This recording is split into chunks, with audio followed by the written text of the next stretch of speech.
I have a signpost right above my screen here. You can't see it, but it says, "What assumptions have you made today?" And my number one rule for all salespeople is never make an assumption. Okay. And I see a lot of people on LinkedIn, they just put their job title underneath it. It says, account manager or Uh-huh. vice president of sales or something like that. Hmm. But that doesn't really tell you anything about them. Hmm. If you look at my LinkedIn, it doesn't have anything like that. It says, I train and enable salespeople so I can rescue dogs in need. So, you can take one look and you know a little bit about me, right? You Right. know something about what it is that I actually do. Welcome everyone to another episode of Your Lab Central. Today I'm joined with Ian. So Ian, would you like to tell us why we should be excited about our conversation today? Hello, good to see you, Aditya. My name is Ian Spandow. I'm an Irishman who lives in Northern California. I recently published my book, Rescuing Dogs and Salespeople, and I have an interesting story to tell, specifically for some of your Indian viewers. I was a person who was fired by a large American corporation because I defended the rights of an Indian L1 visa Hmm. applicant here in America. Hmm. But I also run a dog rescue with my wife from our home here in Northern California, and we've rescued a little over 250 dogs so far. All And right. at any given time, we have about 10 dogs in foster that we're usually from high kill shelters or they've been, severely abused, and Yeah. we provide a place for them to decompress and find homes. So first thing that intrigues me is the title of your book, Rescuing Dogs and Salespeople. Now, could you just tell me how it relates and how everything sums up together? Sure. So I've been a technology professional for most of my life, Okay. Aditya. So I was involved in some way, either as a leader or as a sales leader, or an awful lot of sales training. Hmm. Um, and I noticed that when I was training humans for sales skills and negotiation Hmm. skills, there were some similarities in the way I trained dogs. Okay. So, for instance, dogs are very well treat rewarded. When you train a dog, you want to give them a treat or a toy or something like that. Salespeople, the treat is a commission check or a Rolex watch or Hmm. some kind of bonus that they tend to drive towards, Okay. and some other similarities too. Okay. So yeah, that's an open-ended thing. I don't know how much deep I can dive into it, but Mm. salespeople are usually very creative people and they have this knack for working out stuff. And you must have seen that yourself and with the people that you're working with. Anything specific you want to talk about when it comes to salespeople? Any specific feature that you want to highlight that they've perfected or have not perfected? Yeah, I think there's a huge difference between amateur salespeople and professional salespeople. Hmm. So, the amateur is maybe that phone call you get, and they're trying to sell a vacation or some Hmm. kind of gym membership or something like that. Yeah. It's very different to a corporate salesperson who probably has a university degree, perhaps two of them, Hmm.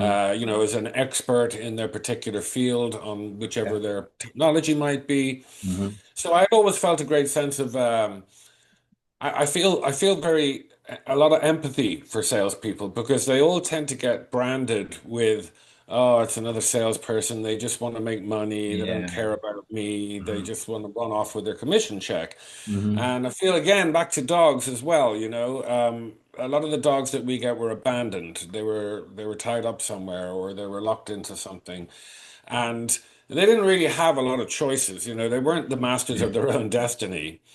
And I've seen that a lot with salespeople. I've seen really excellent salespeople getting dismissed and whole divisions getting closed or switched Okay. off, even though they were perfectly high-performing teams. Hmm. So I see that sort of similarity, and I have an empathy, obviously, for animals. My grandmother was a dog breeder, and I've always loved animals. And then I noticed that, dogs in particular, they're pack animals, right? So they Yeah. need a strong leader. Hmm. And it's the same in a sales organization, right? If you have a really strong leader who has a true north and Yeah. can, bring that pack with them on that journey, Hmm. then they tend to be quite successful. But, don't always get strong leaders. Yeah. Now, when we talk about leadership in sales people and sales divisions, how is it? Do you see any difference? Say there's the other departments, right? How is a sales leader different from the other departments? Yeah, well, I suppose essentially, if you imagine going to a university and Mhm. you're a recruiter, Yeah. okay? And if you're a recruiter for a law firm or an Mhm. accountancy firm or any one of the many, many professions, you can say Yeah. to those students, hey, this is the expected salary for a first year accountant or a first year, whatever it was, right? Yeah. But if you said to those same people, and this is the life of a salesperson and a sales leader, hey, sometimes you're going to get a whole check. Other times you only get a half a check, you know. Occasionally you might get more than your pay, but we all know the truth is that there's something called the 80-20 rule in sales, Mhm. which is that 20% of your performers usually give you 80% of your revenue. Yeah. That means 4 out of 5 people are not making that same paycheck every month. Mhm. So, if you take it abstractly, it seems nobody would want that. They would like, no, I want to get a paycheck every month, you know. Yeah. But it's that sort of you mentioned earlier on creativity, it's like that you're right. The best salespeople I know, they find new ways, different ways. They're Mhm. creative, new ways to approach customers. Yeah. And they're the people who, yeah, sometimes make 2 times the paycheck, but Yeah. it's not many of them. That's the thing. Mhm. True. So, where did this journey start? I mean, of trying to relate the behavior of dogs and salespeople. I know It if was I'm really wording it the right way because I don't know if somebody finds it offensive, but yeah, where did this thing begin? Well, I think dogs should find it offensive, not humans. Dogs are wonderful in every way. It was about 12, 13 years ago, my wife and I started fostering. Okay. And, we had our dog and we kept a foster dog over and over. And we got so many of them that we thought, well, there should be a place for some of the dogs that just can't be found at home. Hmm. And at the same time, I was working in technology in Silicon Valley. Hmm. Some of the places I worked at were dog friendly, so that you could bring Right. your dog to work with you. Hmm. And that was just wonderful for me, so I could do the Yeah. two things I liked. And when I was bringing my dog to the classroom and I would be t teaching classes, I'd have one of my dogs or a couple of them maybe sitting there and I would entertain the students with some dog tricks and things like that, Um, so it wasn't really a conscious decision at any time that Yeah. it was just two things that were going on in my life that seemed to have a bit of a commonality. And Hmm. so many, I've had over 9,000 students over my career, over a Hmm. 35-year career. So a lot of those people had said to me, hey, Ian, you should write a book sometime, and I heard this many times over the years. And so last year I decided, well, okay, maybe I've About got enough time. things to talk about now. Yeah. It's like about time I did something like that when so many people are saying that.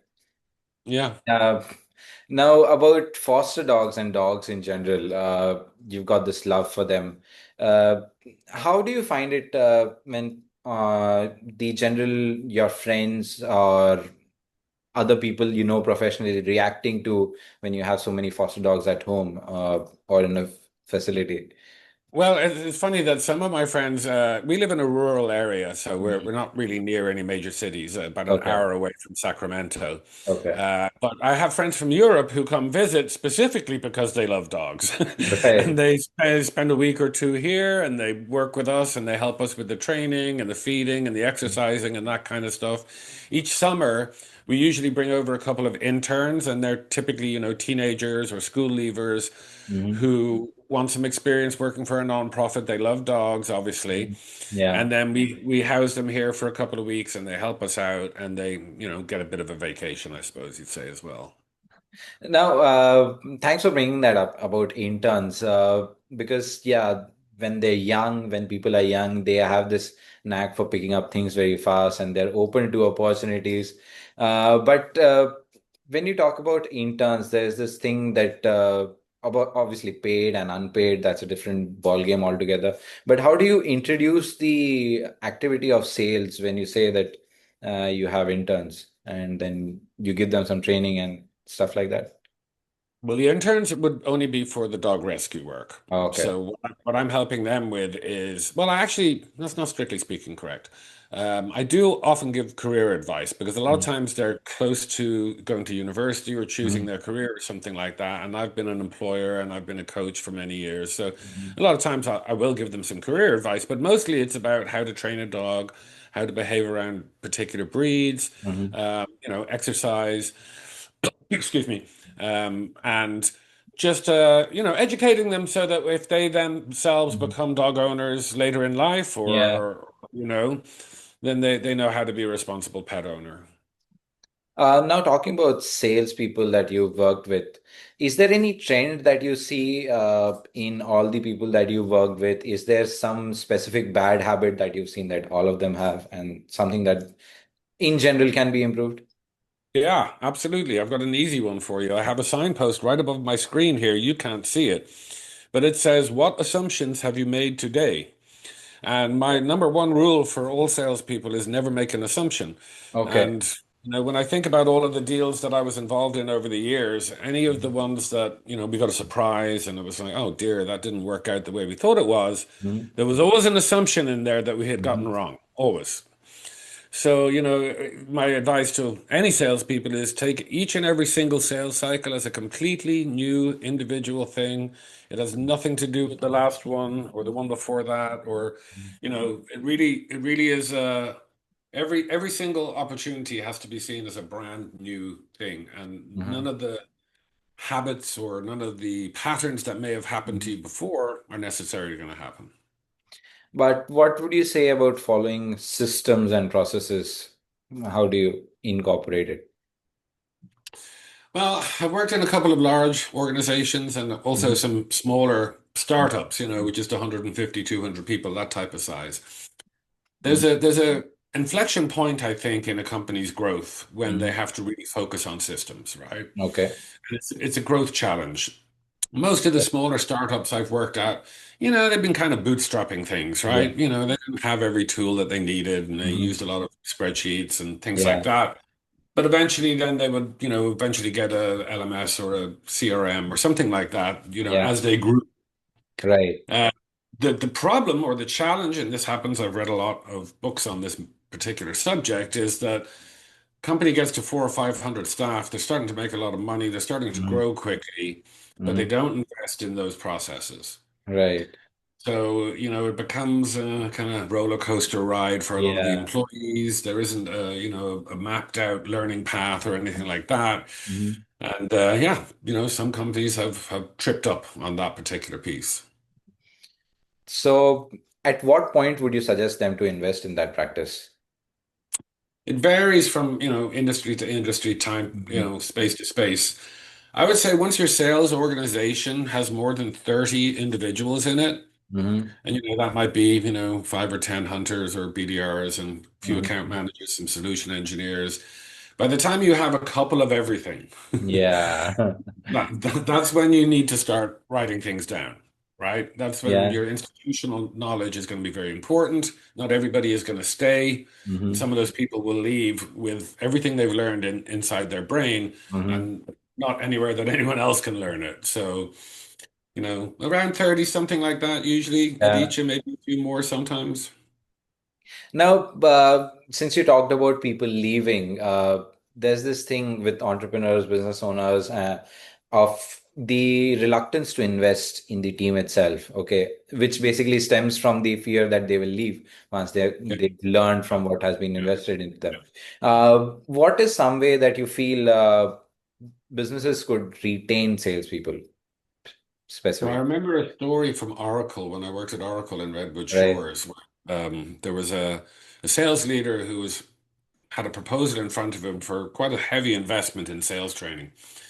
And he said to me, Ian, what happens if I spend all this money Hmm. on sales training and then these people leave? Yeah, To which I answered, well, what if you don't spend any of the money and and they they stay. stay? Yeah, Right? And I'd heard this several variations of this over the yeah. years. It's the fastest way for me to hopefully change the Yeah. outlook or the investment Mhm. necessary. Depends also on the point in place that that company is, right? So Yeah. companies are not interested in making great profit right now. EBITDA is their important metric or something like that. Mhm. Other companies desperately need cash, so Yeah. they can't spend on, can't invest on certain Mhm. tools. So I think there's a kind of a rainbow of different reasons and Yeah, yeah, yeah. factors that come in there. Okay. Now let's come back to your book itself. Could you just tell everybody? How is it laid out? What can they expect when they read it? Yeah, so it's called Memoir of a Mutt, and Rescuing Dogs and Salespeople, Memoir of a Mutt. And the reason is that I am a mutt. Insofar as I have had a French mother, a Zimbabwean father, I have a Mhm. German name, an Irish accent. My four grandparents were actually from four different continents, so South America, Yeah. Africa, Europe, and Asia. My mother was born in Penang, Malaysia, even though she was born to a French family, so and Mhm. I emigrated from Ireland at 40 to move to America. So I really don't belong anywhere in particular. And, I thought the reason I laid the book out like that was that I grew up in Ireland, in Dublin in the 1970s when, there really weren't very many immigrants at all. I mean, I Right. think we were the only ones, in fact. So we had a very unusual name. Yeah. Everyone on my road was a Murphy or a Johnson or an O'Daly or something. Yeah. We were the Spandows, and Hmm. my sister had a different accent to me because she was born in Kenya, and my mother. So throughout my life, I had a career in technology, and I ran my own company for 11 years, Okay. and I wrote the story of that. At one point, I was going to be on the cover of Newsweek International. And the week that my story was going to run, Monica Lewinsky's story broke. This Uh, is in the 90s. And so that story became the cover story for the next 5 weeks, and my story ended up a little tiny couple of inches on yeah. page 27. I was by the time I was 30, I was worth $5 million on paper, but not the kind of Uh-huh. paper that you can take to the bank, unfortunately. Yeah. And 9/11 happened and took out most of my customers because most of my customers were on Wall Street and I was in Hmm. Manhattan at the time. Hmm. So I've had a couple of funny and unusual things happen over the years. Hmm. When I finally got to America with Oracle in 2010, Yeah. I was working here for 2 years and I was running a team out of Bangalore. And Okay. one of my team members in Bangalore, a guy called Pavan, who's one of my dear friends, he was on my team and I tried to arrange for him to transfer to the US on an Okay. L1 visa. Hmm. And he got approved. He was a fantastic employee in every way. But Oracle in America would not let me pay him anything close to what I was paying Caucasians. Now, Right. in Europe, that's illegal, right? For a Mhm. start, quite aside from being immoral, you can't do that. You simply can't. If you hire two people on the same week, you pay them the same amount. Yeah. Doesn't matter what their skin color is. Hmm. But America, unfortunately, has been abusing the L1 system for many, many years. So they take some of the brightest and best Indian people and they bring them over to America and then they underpay them. Okay. So I picked a fight and I said, no, that's not right. You got to pay them the same as you would anyone else. And they fired me the next day. Okay. So you can read about that in the book. In fact, if you Google the phrase plucky Irishman, I believe I'm still the number one top result on Google for that phrase. Okay. And I got a lot. The Times of India did a little story about it at the time, and Hmm. Bloomberg did a story. It was all over the internet, that kind of stuff. But it's maybe of interest to some of your listeners anyway. Hmm. Okay. Now just out of interest, since you're a very technical man who's got a lot of professional experience, have you been using LinkedIn or how have you been leveraging it if you have used it? Yeah, from the very, very probably 2 or 3 months after LinkedIn was launched, it's become probably my number one tool. I recruited many, many people via it. Clearly used it to coach and train salespeople on how to reach out and make relationships with their customers or their prospects. Hmm. Um, excuse me. Yeah, it's been invaluable. Actually, at the time that Facebook came out, I was a coach. I was a sales coach at Oracle in Dublin at the time. Hmm. And even Facebook at the time, early on, was a terrific tool for a coach because Yeah. you could find out about people. You could find out about their families and what kind Right. of sports they liked. And, you Yeah. always had a good topic of conversation when you became Facebook friends, because you could say, Mhm. "Oh, I saw you at the football game on Saturday," or whatever it was. Right. LinkedIn doesn't really provide that level of intimacy or knowledge, Yeah. but uh, I'm a big fan. Uh-huh. What I don't like is that I see a lot of people on LinkedIn, they just put their job title underneath it. It says, account manager or Uh-huh. vice president of sales or something like that. Hmm. But that doesn't really tell you anything about them. Hmm. If you look at my LinkedIn, it doesn't have anything like that. It says, I train and enable salespeople so I can rescue dogs in need. So, you can take one look and you know a little bit about me, right? You Right. know something about what it is that I actually do. So Yeah. I always advise people to put in what you do in Hmm. your LinkedIn profile and not just what your job title is. So yeah, that's perfectly said because even I've been trying to experiment with my headline for quite some time. I've changed it quite a few times and then Yeah, experimented. I don't know how much it has helped me with getting a job, but then again, it's just for the fun of it sometimes. But sure. there's this hot take that I want your perspective on. I've seen a lot of LinkedIn influencers these days making it more like Facebook was 10 years ago, treating it like their Yeah. personal page, posting pictures, and then trying to create engagement using that picture and saying something else very technical on the content itself. What do you say Yeah. about that? Well, there's an old saying which is that everything works sometimes and Yeah. nothing works all the time, right? I've seen things change. 10 years ago, I was living in San Francisco. At that time, it was an explosion of these tiny 30-second videos that just kept Mm. popping up, and they had the sort Yep. of captions underneath it telling you so if you didn't have your volume up, you could still read it. Hmm. Over the last and 10 or 15 years ago even, everything was a sound bite. It's like if you can't tell me in 10 seconds, I don't want to know. I think that's changed quite a bit. I mean, if you think of, well, podcast is a great example, right? People Hmm. want to listen to a deep dive on a topic, they're going to go to Yeah. the podcast and they're going to maybe listen for 45 minutes or an hour Hmm. because they really want to learn some extra detail about that Yeah. particular you know? So I think for prospecting, short videos and catchy things and gimmicks, like Yeah. jokes, things that are funny, that kind of stuff, that they do grab people's attention and it might just open the door for you. But you really need something with some content after that, right? You need some depth of knowledge and some Yeah. depth of experience. Otherwise, okay, you got my attention, but you didn't keep it. Hmm. Yeah, because I've seen that quite a few times. Especially, I mean, I don't want to typecast people, but there are quite a few HRs who do that, having a fancy Mhm. picture, but then the content doesn't match up to it. Uh, Yeah, yeah. have you seen it with salespeople doing it? Oh yeah. I mean, salespeople do a clickbait, Yeah. in the same way. I don't know how well it works out for most of them, right? Uh-huh. There was a wonderful book I read about, I don't know, it's probably 10 or 15 years old now, and it's called The Attention Economy. Hmm. And it's all about how getting people's attention is, an even Yeah. harder challenge, right? We used to have a Yeah. telephone and you used to have the mail, right? So you got a Right. letter, you got a phone call.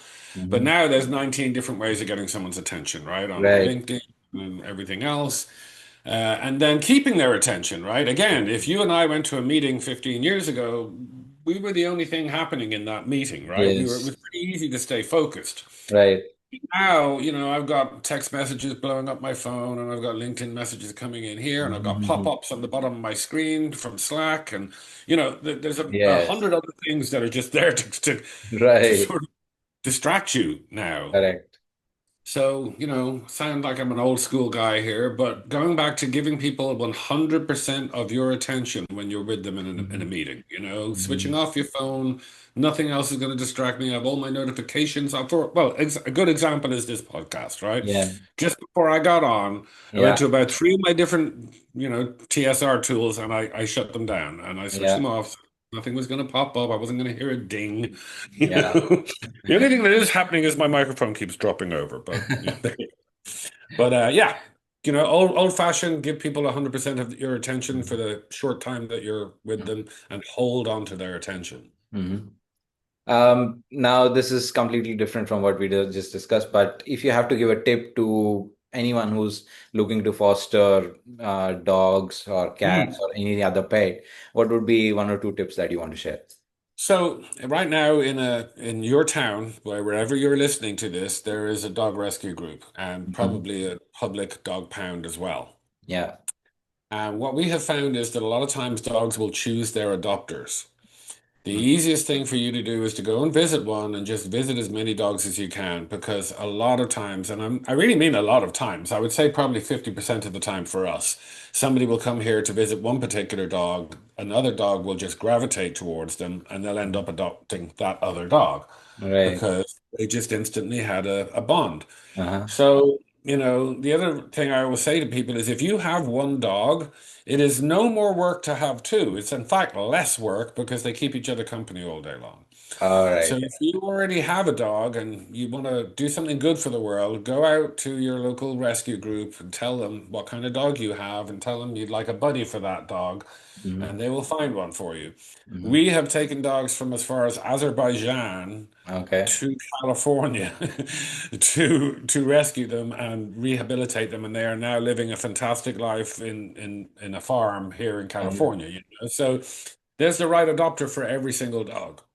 And I encourage anybody who has a love of animals, you will never get unconditional love from anything other than a dog. I make a joke with my wife that I pretend to be a dog when she gets home. I get very excited every time she comes home, like a dog does. And yeah. she laughs, but she secretly admits that she quite likes it, because she says every time I walk into the house, you're jumping up and down with excitement. That makes me feel good. Yeah. What about cats? What do you feel about cats? We have two cats. Uh-huh. One is called Boo and one is called Snoop. Uh-huh. They're both cat dog friendly. They've been, we introduce most of our dogs around cats. Now, some of them obviously are not dog friendly, so Yeah. or not cat friendly, so we keep them in a different place. Yeah. But I absolutely adore cats. When I met my wife, she had two Maine Coon cats, Oh, uh, Two great. Pack and Biggie Smalls, Mhm. and they were both really large cats, Yeah. and jet black, Yeah. and really really beautiful. Now we had them for 14 years. Sadly, both of them have crossed Mhm. over the Rainbow Bridge by now, but we got a couple new kittens. Mhm. We did find a mama cat and her kittens had at the bottom of our property here. There's a sort of a hilly area, Mhm. and a little while ago we found a mama and her kittens, and I guess they were just feral cats. Mhm. So we fed them and we kept giving them food each day. And then one day I went down to give them the food and they disappeared. I All decided, right. right, our time here has come. We're going on to the next place. I guess that's just how cats are. Do you have dogs or cats, Aditya? No, but I do have a lot of friends who have cats, so I'm just Mhm. surrounded by people who have cats at home. Yeah, Two, yeah. three, but yeah. Before we close, Ian, do you want to share some details as to where people can get in touch with you? Sure. Um, on Amazon, if you Google my name, Ian Spandow, you'll see that my book. We have a website for our dogs, which is www.spandowhouse.com. Hmm. And my own personal professional website, which is for sales training and enablement, is just ianspandau.com. Okay. So as it's spelled, Ye- pretty simple.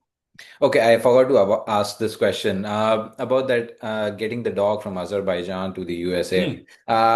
How was the paperwork? Is it difficult? Did it actually take a lot of effort? And Yeah, it took 6 months. We okay, work with another charity organization in Azerbaijan called GWARP, okay. and they pull dogs that have been in terrible situations. And this was a Mhm. really large Anatolian shepherd who had Okay. been beaten and attacked and really, really was close to death. Mhm. So we got a sponsor from Texas, fortunately, which is one of my former colleagues. We got all the medical done. We flew her to New York first, where she was fostered in Brooklyn for 2 or 3 days before we could Mhm. get another. Because we use volunteers to bring dogs. So Mhm. sometimes we have to wait 2 or 3 days for somebody who's making Yeah. that trip, from like Mhm. New York to Los Angeles or something. Yeah. And then we got a volunteer to bring her to Los Angeles, and then Los Angeles is about a 14-hour drive from here. But Yeah. so I went down and I picked her up and I put her in the back and I brought her home. Mhm. She was here for 1 year, a little over 1 year, just like 1 year and 2 days.